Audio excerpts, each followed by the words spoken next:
বিএনপির পর সংসদ সদস্য হিসেবে শপথ নেন জামাতে ইসলামী নেতৃত্বাধীন ১১ দলীয় জোটের ৭৭ জন সংসদ সদস্য। একই সাথে সংবিধান সংস্কার পরিষদের সদস্য হিসেবেও শপথ নিয়েছেন তারা। সংসদকে প্রাণবন্ত আর নিপীড়িত মানুষের অধিকার আদায়ে বলিষ্ঠ ভূমিকা পালনের প্রত্যয় জানান ১১ দলীয় জোটের নবনির্বাচিত সংসদ সদস্যরা। বিস্তারিত নাজিবুর রহমানের রিপোর্টে।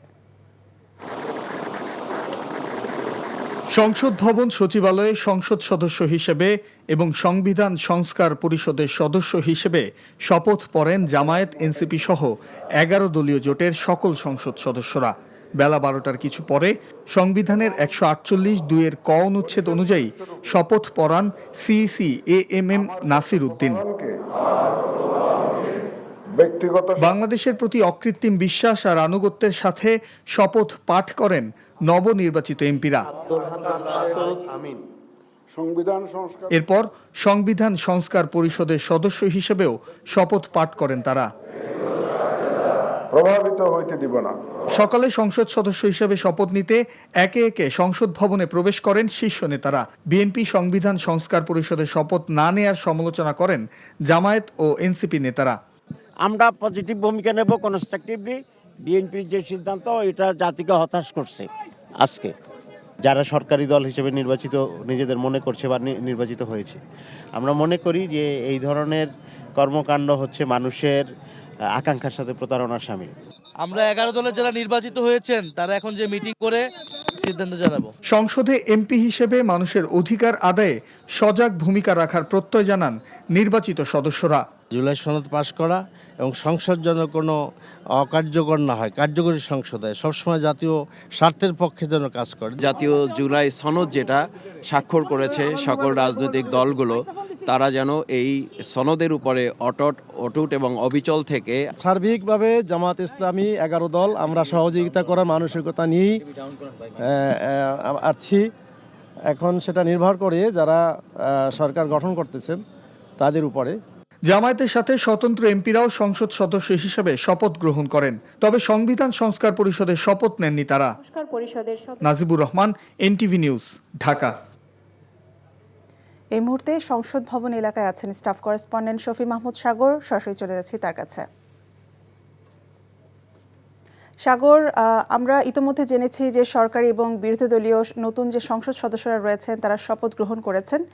তো শপথ গ্রহণ করার পর বা শপথ নেওয়ার পর নতুন সংসদ সদস্যরা কি বলছেন, এছাড়া আর সার্বিক পরিস্থিতি নিয়ে কি তথ্য আছে আপনার কাছে?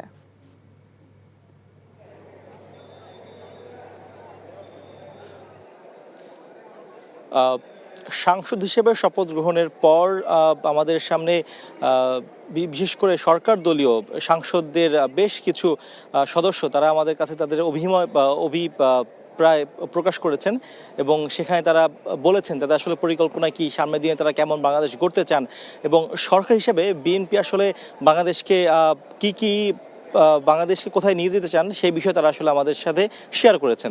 তার মধ্যে যদি আমি বলি যে প্রথমেই বর্তমান বিএনপি মহাসচিব মির্জা ফখরুল ইসলাম আলমগীর তিনি বলেছেন যে বিরোধী দলকেও তারা আসলে যথেষ্ট পরিমাণে গুরুত্ব দিচ্ছেন এবং বিরোধী দলের মতামত এবং তাদেরকে সাথে নিয়েই তারা আগামী দিনে বাংলাদেশকে তারা এমন একটি দেশের পরিণত করতে চান যেখানে আসলে সবার মতামত এবং সবার আসলে দাবিগুলোই সেখানে প্রাধান্য পাবে। এর পাশাপাশি আজকে যেহেতু সকালে এই সরকার দলের শপথ গ্রহণ ছিল, একই সাথে বিরোধী দলের শপথ সে অনুষ্ঠান হয়েছে। এর আগে কিছুটা সমস্যা হয়েছিল যেখানে আসলে সংবিধান সংস্কার কমিশন সেটি কি হবে বা সেটির আসলে শপথ গ্রহণ হবে কি হবে না এটি নিয়ে আসলে বেশ কিছুটা দ্বিধা ছিল। তো সেক্ষেত্রে আসলে বিএনপি সেই সংবিধান সংস্কার কমিশনের শপথটি গ্রহণ করেনি। অন্যদিকে জামাত এবং এনসিপি তারা সেটি গ্রহণ করেছে এবং এই বিএনপি গ্রহণ না করার ফলে কিন্তু জামাত প্রথমে বলেছিল যে তারা আসলে তাদের জোট যেটি রয়েছেন সেই জোট এই শপথ গ্রহণ অর্থাৎ সংসদের যে শপথ গ্রহণ অনুষ্ঠান সেটি তারা যোগ দিবেন না, যদিও পরবর্তীতে তারা সেখান থেকে সরে এসেছেন এবং পরবর্তীতে তারা সাংসদ হিসেবে শপথ গ্রহণ অনুষ্ঠানে তারা যোগ দিয়েছেন।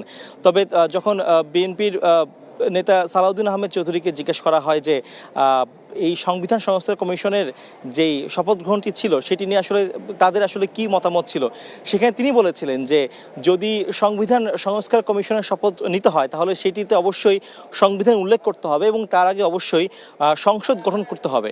সংসদ গঠন করা ব্যতীত অর্থাৎ এবং সংসদ গঠন করে তারপরে এই প্রস্তাবটি উত্থাপন করে পাশ না করা ব্যতীত আসলে এই ধরনের সংবিধান সংস্কার কমিশন কোনো ধরনের শপথ নিতে পারে না এবং আসলে কে শপথ পড়াবেন সেটিও নিয়ে আসলে প্রশ্ন থেকে যায়। তো এই জন্য তিনি আগে বলেছেন যে আগে সংসদ গঠন করতে হবে, এরপর বাকি সব কাজ করতে হবে।